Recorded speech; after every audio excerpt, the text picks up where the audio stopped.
Dear student, welcome to the universal. आज हम लोग प्रश्नावली 8.1 का क्वेश्चन नंबर 11 देखेंगे। ये लास्ट क्वेश्चन है इस प्रश्नावली का। इससे पहले जितने भी सारे क्वेश्चन थे वो मैंने सॉल्व कर दिया है। अगर आप लोगों ने नहीं देखा तो प्लेलिस्ट में जाके देख सकते हैं। और जो सब नए हैं टेलीग्राम को ज्वाइन कर लें और बेल आइकन को ज़रूर दबा लें और चैनल को भी सब्सक्राइब कर लें, ताकि जैसे मैं कोई वीडियो डालता हूँ आपको उसकी नोटिफिकेशन मिल जाएगी। ठीक है, तो क्वेश्चन नंबर 11 पढ़ते हैं। इसमें दिया है, बताइए कि निम्नलिखित कथन सत्य है या असत्य, कारण सहित अपने उत्तर की पुष्टि कीजिए। पहला है 10a का मान सदैव 1 से कम होता है। सबसे पहले 10 का देखेंगे जो फॉर्मूला होता है, ठीक है, उसके हिसाब से हम लोग इसका एनालिसिस करते हैं। कोई भी ट्रिग्नोमेट्री जो है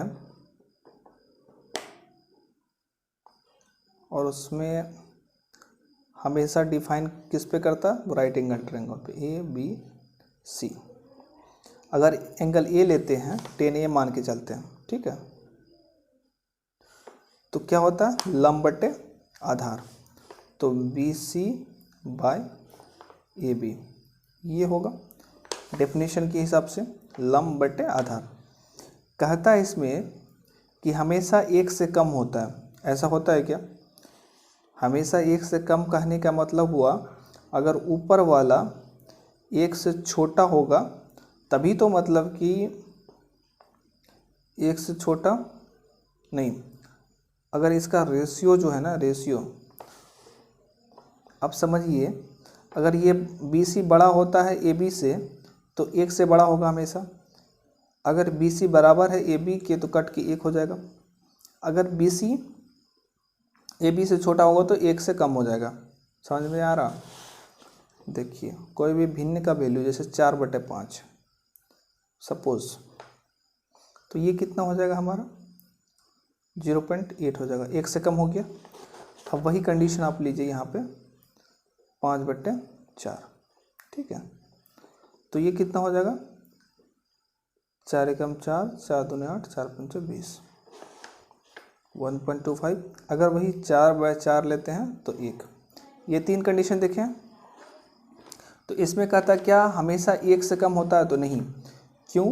क्योंकि बी सी जो है ना, कभी बड़ा भी होगा, मतलब कभी छोटा भी होगा। अगर बी सी छोटा होता है, बी सी छोटा होता है ए बी से, ये कौन से कंडीशन में, बी सी अगर छोटा होता है ए बी से तो छोटा होगा ये 1 से लेस देन 1, ठीक है।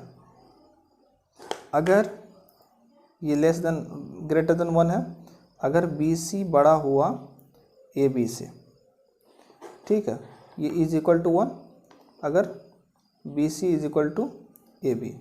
समझ में आई बात? तो तीनों कंडीशन फुलफिल कर सकता है ना। ऐसा नहीं कि हमेशा 1 से कम ही होगा। 1 से कम कहने का मतलब हुआ ये जो लंब है ना बी सी, ये हमेशा छोटा होगा 10 में। ऐसा नहीं है, कोई मतलब कि बुक में नहीं लिखा होगा, ऐसा छोटा ही होगा लंब। तो ये हमारा असत्य हो गया 1 नंबर का, ठीक है। ये आपको समझाने के लिए मैंने बनाया था।